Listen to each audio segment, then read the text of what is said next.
Les amis, bienvenue dans une nouvelle vidéo. On se retrouve dans cette nouvelle vidéo pour évoquer le cas de Rodrigo et pourquoi, selon moi, une signature à Arsenal serait finalement la meilleure des solutions possibles. Donc vidéo en 4 parties avec une petite intro qu'on va compléter, la situation, la solution évidemment qui sera de signer à Arsenal et puis enfin un petit bilan. Rodrigo, il est arrivé finalement il y a quelques temps du côté du Real Madrid en 2019 à l'âge de 18 ans. Il en a 24 aujourd'hui, il est devenu international brésilien. Il arrivait pour jouer au poste d'ailier gauche et finalement, il n'a jamais réussi à trop s'imposer. Et finalement, c'est dommage parce que tu dis qu'il y a un sentiment d'inachevé et finalement... plus tard que mardi dernier, Rodrigo a quitté l'entraînement. Alors certains disent que c'est pour une blessure, d'autres disent que ça va un peu plus loin comme Marca. Bon, on peut douter de la véracité des propos de Marca, mais en tout cas, ils affirment que le Brésilien ne souhaite plus jouer sous les couleurs du Real Madrid. Bon, alors concernant la situation, tout n'est pas rose, très clairement. Rodrigo, il a l'air tout gentil comme ça, mais c'est un joueur qui a quand même du caractère, qui souhaite jouer malgré son irrégularité, et il a de la chance entre guillemets d'avoir un coach Carlo Ancelotti qui arrive finalement à le comprendre. Mais quid de l'avenir de Rodrigo, sachant que Carlo Ancelotti va entraîner le Brésil. Rodrigo, finalement, tu penses qu'il va très clairement quitter la capitale espagnole.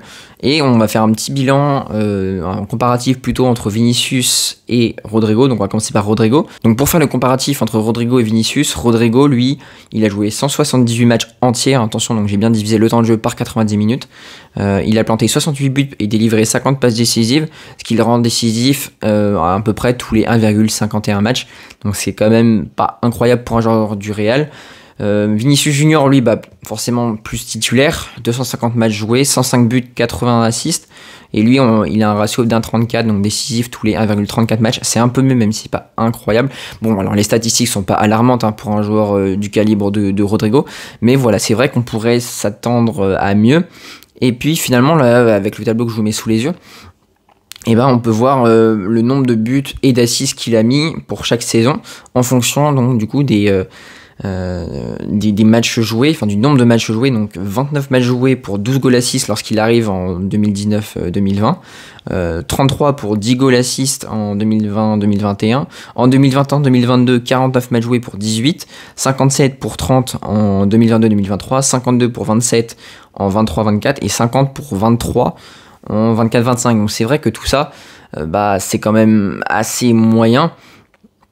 Et donc tu te dis, pour une somme qui va être certainement supérieure à 100 millions d'euros, lui qui est en fin de contrat en 2028, tu te dis que finalement le Real va avoir besoin de financer l'arrivée très probable d'Huijsen. Peut-être à l'heure où je sors la vidéo, Huijsen aura définitivement signé au Real, en tout cas là on n'en est plus très loin. Mais voilà, en tout cas, le Real aura besoin de liquidité, aura besoin de sous pour financer cette arrivée.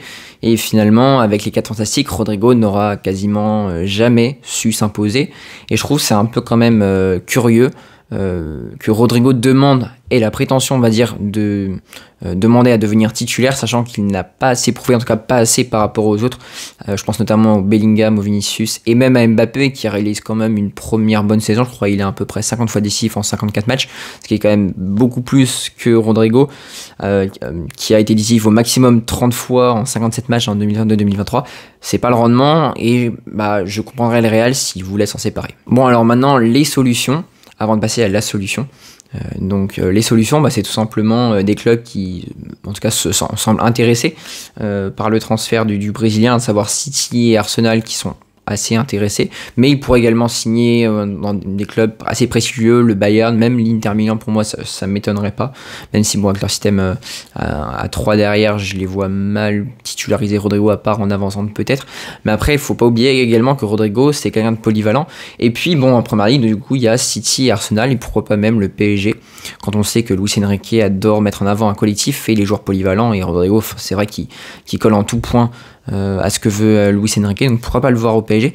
Mais nous, en tout cas, on va s'attarder vraiment sur le cas d'Arsenal. Bon, alors Arsenal, ce qui frappe, en tout cas ce qui a frappé cette année, notamment en Ligue des Champions, c'est l'absence d'efficacité offensive, avec un numéro 9 qui n'en est pas vraiment un, à savoir Kai Havertz, mais pourtant qui se débrouille assez bien à ce poste. T'as un Bukayo Saka qui a longtemps été blessé et qui retrouve peu à peu son niveau. J'irais même jusqu'à dire Martin Odegaard, même si lui c'est plutôt un 8, donc il a un peu plus un profil défensif par rapport aux ailiers. Martin Odegaard qui a été relativement décevant depuis sa blessure.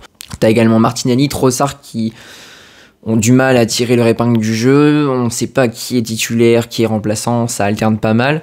Et puis t'as des jeunes comme Nwaneri, et t'as Merino qui est tantôt utilisé comme 8, tantôt utilisé comme 9 pour suppléer à la blessure de Kai Havertz.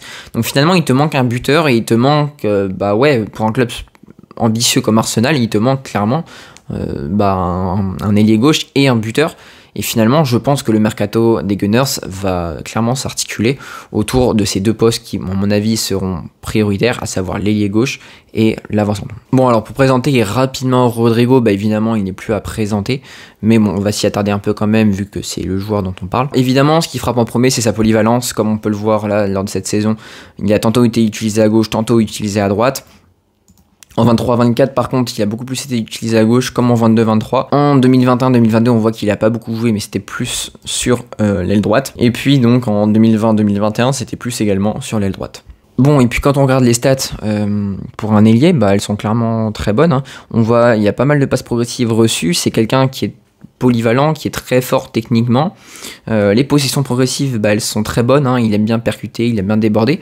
Défensivement, c'est pas trop mal non plus, hein. C'est pas tous les ailiers qui ont autant de verre. Une bonne finition ici, on voit qu'il joue en tant qu'ailier, en tant que milieu de terrain, comparé au milieu de terrain en tout cas. Et aussi face au numéro 9, au buteur. Et tu vois vraiment qu'à la construction, en passe tendée, passe progressive, tout ça, il y a vraiment que du vert. Passe progressive reçue, il prend également la profondeur. Donc c'est vrai que c'est un joueur qui est assez intéressant là-dessus. Et pour moi, il va falloir vraiment que bon nombre de clubs se penchent sur son cas. Bon, alors évidemment, il va être également important face à des blocs bas.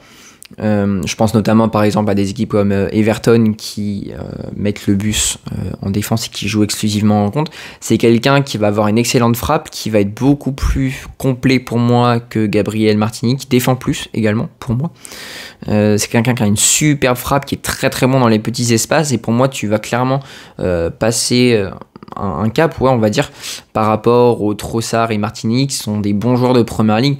Mais là je pense Rodrigo, on ira vraiment sur du très bon. Alors, est-ce que ça vaut les 100 millions? On verra en conclusion. Mais en tout cas, voilà. C'est également quelqu'un qui a l'expérience du plus haut niveau avec la Ligue des Champions. Si Arsenal souhaite la gagner, ça passe également par un recrutement de plus haut standing. Mais c'est pas non plus une star. Donc, pour moi, c'est un joueur qui peut très bien s'intégrer au collectif, qui est très intelligent, qui a une très belle vista, une grinta qui est assez bonne, pas non plus celle argentine, mais voilà, c'est quelqu'un à mon avis qui peut être en tout cas suivi, et en tout cas pour moi c'est quelqu'un qui mérite d'être suivi parce qu'il a vraiment beaucoup de talent, mais pour moi à mon avis son principal point faible c'est son manque de régularité, ce qui lui a valu notamment sa place sur le banc. Donc du côté du Real Madrid, à voir s'il arrivera à s'imposer si jamais il signe du côté des Gunners ou dans son futur club. En tout cas moi je suis assez curieux de voir ça. Et puis finalement quand on fait le bilan, certes c'est un transfert super à 100 millions d'euros, c'est peut-être un peu ton red flag. Le deuxième red flag qu'on pourrait mettre également, c'est peut-être son caractère, avec quelqu'un qui veut être tout le temps, qui veut être titulaire même en ayant peu prouvé. Après, peut-être pas facile également de s'imposer dans l'atmosphère de la capitale espagnole. Mais bon, c'est un joueur quand même qui est très fort dans les petits espaces, qui, s'il est à mon avis utilisé à son bon poste, peut vraiment faire des ravages. Et pour moi, encore une fois, tu passerais un cap par rapport à des Martinelli, à des Trossard qui sont pour moi un peu en perte de vitesse, même si Martinelli c'est mieux cette saison. Et puis il faudra évidemment un avant-centre. Mais en tout cas, pour moi, voilà, ça sera forcément un superbe coup. Alors est-ce que ça vaut 100 millions d'euros ou plus, sachant qu'il est en fin de contrat en 2028? Je ne sais pas. Et puis voilà, c'est quand même quelqu'un qui a une finition hors norme. Et ouais, franchement, Arsenal a besoin de cette finition quand on sait qu'ils n'ont pas de buteur. Et s'il y reste, entre guillemets, sans buteur, là ça deviendra clairement quelqu'un entre guillemets de mandatory comme ils disent en Angleterre. Mais voilà, donc n'hésitez pas à me dire ce que vous pensez de ce joueur, s'il doit à tout prix signer Arsenal, à City ou dans d'autres clubs. Et donc n'hésitez pas à me dire dans quel club vous le voyez évoluer la saison prochaine, s'il doit rester au Real Madrid, s'il doit partir, et s'il doit partir dans quel club. Enfin, n'hésite pas à liker la vidéo, à t'abonner, à partager et à commenter, ça fait toujours super plaisir. Et puis nous on se retrouve bientôt pour de nouvelles aventures. À bientôt la team, salut.